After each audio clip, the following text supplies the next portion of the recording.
JC Newman's history start from 1895. Do I correct? For fourth generation legacy. Fourth generation. Yes. But I think it's very difficult to summarize. But please tell me JC Newman's history briefly. A brief summary. So Grandpa JC, his picture is right over there.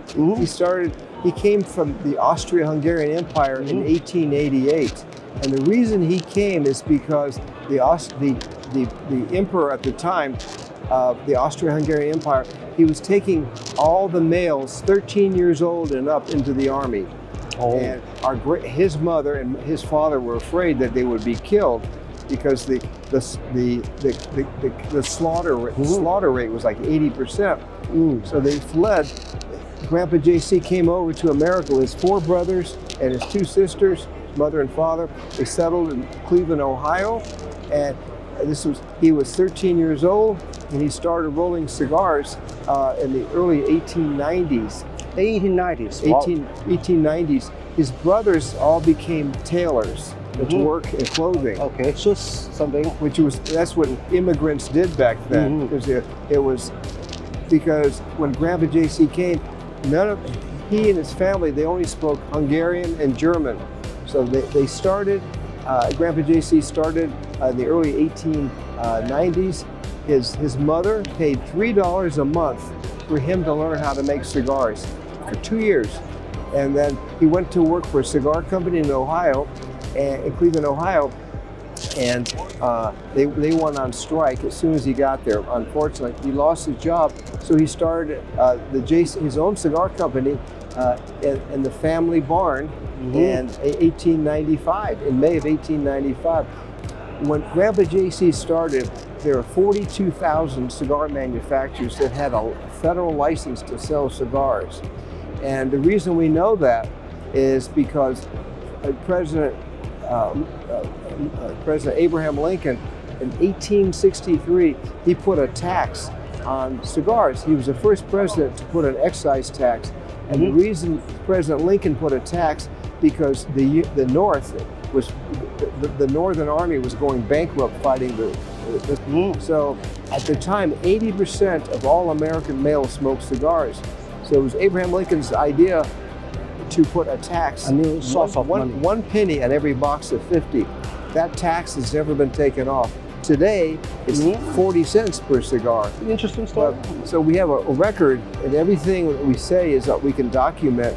So when Grandpa JC started in 1895, of the 42,000 cigar manufacturers with a license, we are the last ones left from 1895 that are still operating in the United States. They're all gone. And we've been very blessed.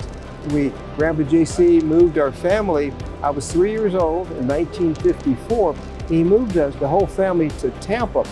Tampa had 10 large factories making 500 million cigars a year. Wow. Using Cuban wrapper, binder, and filler. And so Tampa was like what Detroit is to automobiles, or what Napa Valley and Sonoma is to wine. Tampa was the cigar capital of the world. More cigars were made in Tampa than were made in Cuba. At that time. Yeah, at that time, yes, sir. The life is so harsh. You have to struggle. So Julius Caesar Newman, right? Right. Correctly? Rapid JC yes, Newman. He's a very strong heart. Very, very tough man. When he came in in 1888 as a 13-year-old, he didn't speak English. He only spoke German and Hungarian. Very short for his age, and he did not have a middle name.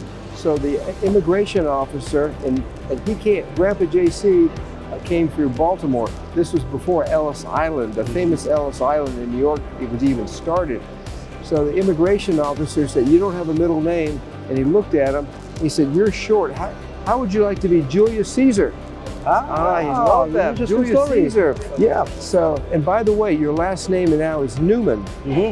And his last name was Neumann. Neumann. Okay. When he was in the Austro-Hungarian Empire, and so he became Julius Caesar Newman, which we now shortened it to JC. He shortened it to JC Newman and JC Newman Cigar Company. So my brother Eric and I, when we were growing up, he wanted to be called Grandpa JC, so we called him Grandpa JC. And when he was he was just turning 83. And he was at the office. He didn't feel well, and he lived about 10 minutes away. He drove home, and he went inside, and he died. Sadly, he died very quickly. So my father took over Stanford. My brother's Eric, and I'm Bobby. And there's Eric over on right above you. Yeah, Eric. That's me. So we're the third generation. Here comes the fourth generation. So Dad took over Stanford Newman, and when he was 90 years old and 12 weeks, he was in my brother's office, and his heart stopped. And unfortunately, he died. And so Eric and I took over the business, and so people ask us, when are you going to retire? We said, we don't retire. Never. We work till we drop dead. Yeah, never. There's an English expression. My father used to say, it's better to wear out than rust out. So we continue to, we love what we do, and we travel. We get to meet fascinating people like you, Ronald. That's why you're doing so good. You enjoy your job. Oh, we just love it. Well, we have such a passion for the industry. It's all about the people. It's about the cigars.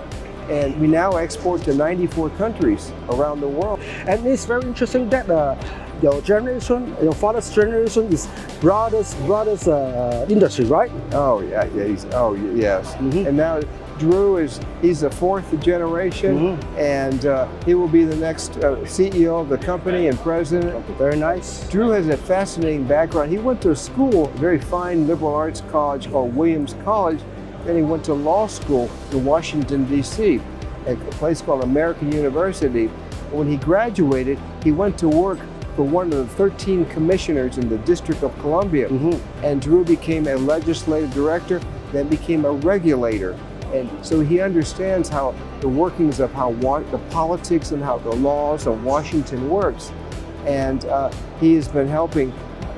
We've been at the tip of the spear in this fight against the FDA and we became deregulated.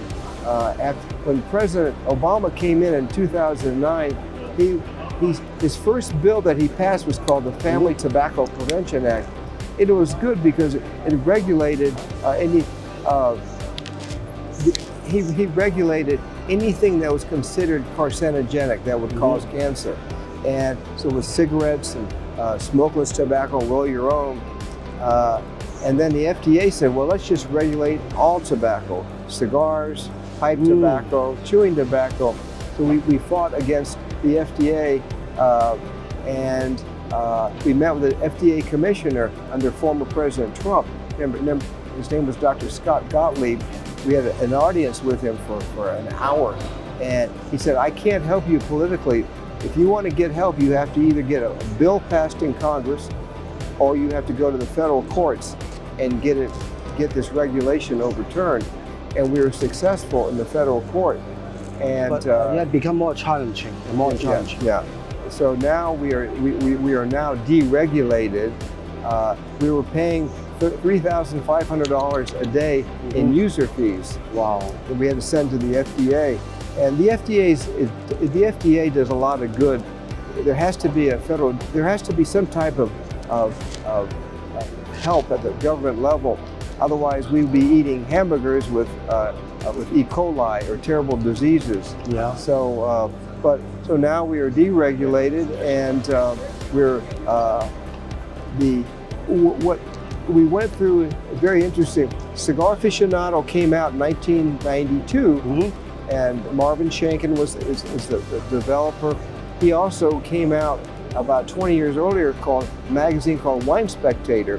And his idea was to do blind tastings, because back in the late 70s, 80s, the best wine, the perception was wine from France is the best wine. France is best, yes. So what he did, he had a genius idea.